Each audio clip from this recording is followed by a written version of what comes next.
for the China FSP, I would characterize myself as a heritage seeker. And I really went back because I wanted to be able to speak Chinese again, and I wanted to kind of, reconnect to my roots. Though I wasn't going like to where my family had ever lived, so I wasn't really reconnecting, but theoretically I was.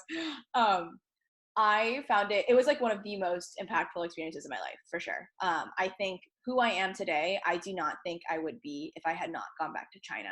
I don't think I would understand the Chinese American identity as I do today without that experience. I think I really need to go back to China really to understand it, because in China, the summary of how I understand like what does it mean to be Chinese American was I finally realized that um like I like a Chinese American identity is a real thing.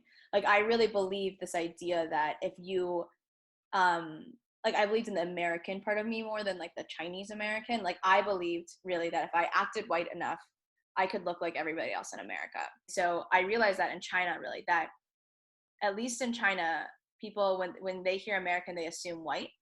So I experienced a lot of questions of like who I really was, essentially. The one that you hear from white people actually in America, but you hear it from essentially people that you think would understand in China. So I went to China and I was questioned constantly, like, where was I really from? I'd be like, I'm from Cincinnati, Ohio. Well, of course, they also be like, where's Ohio? And I was like, the middle. But after getting across from that, but then they wouldn't understand. They'd be like, no, where are you really from? Though I was like saying I was American, they didn't think I was, because what meant more was actually where my family was from. So I would explain like, oh, from like Shanghai area.